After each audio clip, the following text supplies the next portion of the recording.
जरा कल्पना कीजिए आपके घर की दीवार पर लगी वो पुरानी तस्वीर जिसमें आपके दादा परदादा हैं, वो चूड़ियाँ जो आपकी दादी ने आपकी माँ को दी थी, वो पीतल का लोटा जिसमें बचपन में आपने कभी पानी पिया था। अब सोचिए, अगर कोई रातों रात ये सब चुरा ले जाए, आपका पूरा पारिवारिक इतिहास, आपकी यादें बस गायब, आप कैसा महसूस करेंगे? गुस्सा, बेबसी या दर्द? अब इस दर्द को हजारों साल पीछे ले चलिए, जहाँ परिवार पूरा देश है और यादें हमारी सभ्यता के पत्थरों में जड़ी हुई हैं। यह कहानी है उन चोरों की जो हमारे इतिहास के पन्ने चुरा रहे हैं, और उन गुमनाम हीरोज की जो उन्हें बचाने के लिए एक शांत लेकिन मजबूत लड़ाई लड़ रहे हैं। ये है सिल्क रोड के नीचे भारत की एक गुप्त लड़ाई। दोस्तों, ये वीडियो थोड़ा लंबा हो सकता है ताकि हर बात आपको अच्छे से समझाई जा सके, तो चलिए शुरू करते हैं।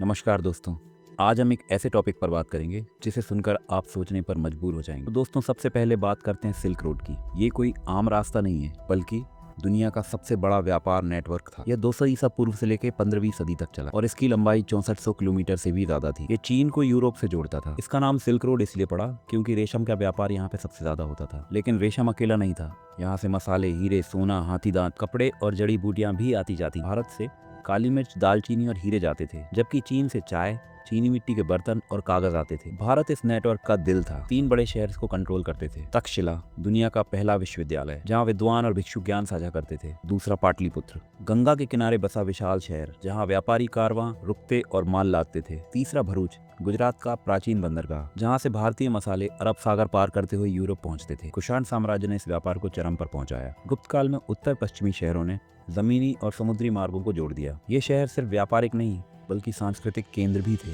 जहां फारसी, चीनी और भारतीय व्यापारी मिलते थे और विचारों का आदान प्रदान करते।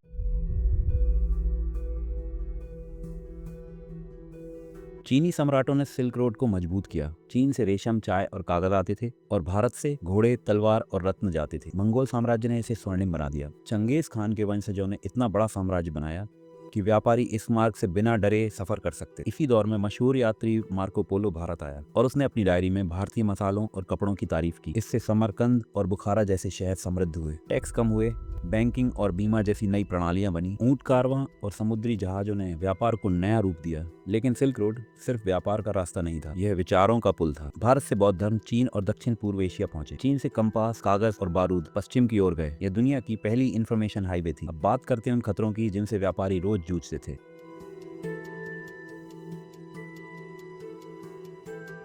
लेह मनाली मार्ग 4000 फीट की ऊंचाई पर था। यहाँ बर्फीले तूफान, भूख, प्यास और लुटेरे हर कदम पर खतरा बना रहता था। बीरबल शाहनी इंस्टीट्यूट की खुदाई में गुफाओं में रेशम के टुकड़े और बर्तन मिले हैं जो बताते हैं कि हजारों यात्री यहाँ रुके थे। समुद्री रास्तों पर भी तूफान और समुद्री डाकुओं का डर था, फिर भी व्यापारी जाते थे क्योंकि लाभ इतना बड़ा था कि वे अपनी जान की बाजी लगा देते। कई यात्राएं 60 दिन तक चलती थी, जहाँ बर्फ, तूफान, भूख और जंगली जानवर हर पल मौत का खतरा बने रहते थे।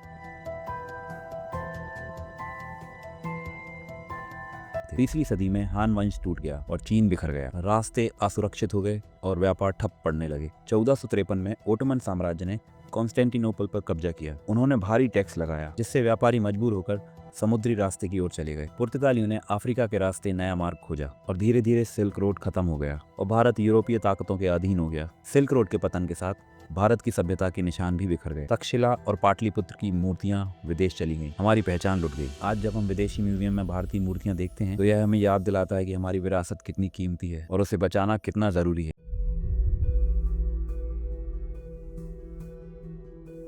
अब हम चलते हैं आधुनिक कला की ओर। जरा सोचिए, तमिलनाडु का एक छोटा सा मंदिर, रात की खामोशी में 900 साल पुरानी कांच से नटराज की मूर्ति अचानक से गायब हो जाती है। पुलिस को कोई सुराग नहीं मिलता, लेकिन यह मूर्ति विदेश की ओर जा रही है, एक फायदेमंद सफर पर। यह सिर्फ एक घटना नहीं है, ये एक अंतरराष्ट्रीय गिरोह की कहानी है जो भारत की विरासत को टुकड़ों में बांटकर बेच रहा है। यह नेटवर्क कितना मजबूत है, चलिए समझते हैं। पहले एक गरीब किसान अपने खेत में पुरानी मूर्ति खोजता है। उसे नहीं पता कि ये कितनी कीमती है। फिर एक स्थानीय दलाल आता है, कुछ हजार रुपए देकर वो उस मूर्ति को खरीद लेता है। फिर वह मूर्ति एक अंतर्राष्ट्रीय व्यापारी तक पहुंचती है जो नकली कागजात और झूठी कहानियां तैयार करता है। जब यह मूर्ति किसी विदेशी म्यूजियम या किसी निजी कलेक्टर के पास पहुंचती है तो इस मूर्ति की कीमत लाखों डॉलर में बदल जाती है। चलिए इसे हम एक एग्जाम्पल से समझते हैं। एक चोल ब्रॉन्ज मूर्ति भारत में कुछ हजार रुपए में बिकती है, लेकिन न्यूयॉर्क के एक म्यूजियम में वह मूर्ति $5 मिलियन में खरीदी गई। ये सिर्फ पैसों का मामला नहीं है, यह हमारी पहचान को औने पौने दामों में बेचने का दर्द है। आज जब आपके बच्चे इतिहास की किताब में नटराज की तस्वीर देखते हैं तो याद रखिए, वह मूर्ति आज मेलबर्न के एक म्यूजियम में रखी हुई, अपने मंदिर में नहीं।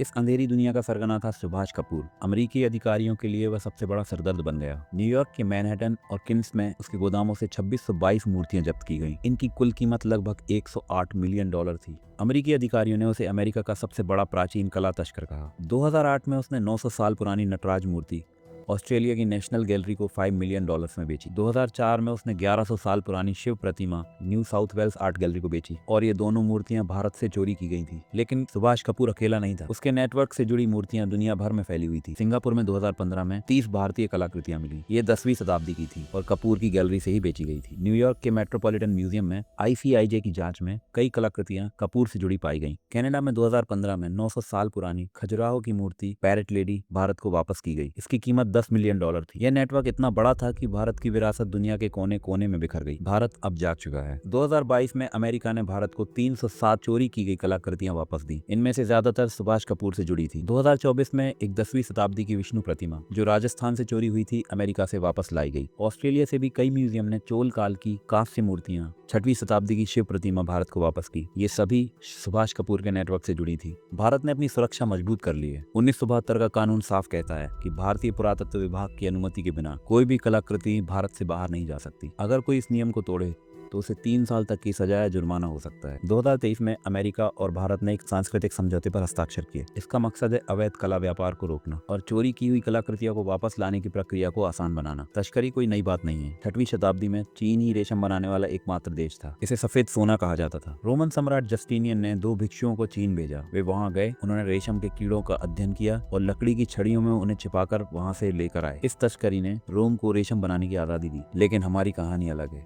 हम अपनी चीजों को वापस लाना चाहते हैं, ना कि उन्हें दूर ले जाना। हर चोरी हुई मूर्ति एक अधूरी कहानी है। हर गायब हुई मूर्ति हमें अपनी जड़ों से अलग करती है। जब सुभाष कपूर को भारत में 10 साल की सजा हुई तो ये सिर्फ एक अपराधी के लिए सजा नहीं थी। यह एक संदेश था कि हम अपनी विरासत को हल्के में नहीं लेते। आज जब हमारी मूर्तियां वापस आती हैं तो यह सिर्फ एक कला का लौटना नहीं है, यह हमारी आत्मा, हमारी गरिमा, हमारी पहचान की वापसी है। दोस्तों, ये कहानी हमें याद दिलाती है कि सिल्क रोड सिर्फ एक व्यापार का रास्ता नहीं था, यह भारतीय सभ्यता का प्रतीक था। हर मूर्ति, हर हीरा, हर कपड़ा भारतीय कारीगरों की मेहनत का फल था। जब हम इन्हें बचाते हैं तब हम अपनी पहचान और सभ्यता की रक्षा कर रहे हैं। याद रखिए, जब तक हम अपनी विरासत को याद रखेंगे सिल्क रोड कभी मर नहीं सकता। अगर ये वीडियो पसंद आया तो लाइक, शेयर एंड सब्सक्राइब जरूर करें। और क्या आप जानना चाहेंगे कि कैसे आर्टिफिशियल इंटेलिजेंस और ब्लॉकचेन इस लड़ाई में हमारी मदद कर रहे हैं? दोस्तों, अब बारी आपकी है। कमेंट में हमें लिखकर बताइए कि अगला वीडियो आप किस टॉपिक पर देखना चाहते हैं। जिस टॉपिक के सबसे ज्यादा कमेंट आएंगे उस टॉपिक पर मैं एक इन्फॉर्मेटिव और डिटेल्ड वीडियो बनाऊंगा। तो दोस्तों, जल्दी से कमेंट कीजिए और इस सफर का हिस्सा बनिए। तब तक के लिए जय हिंद।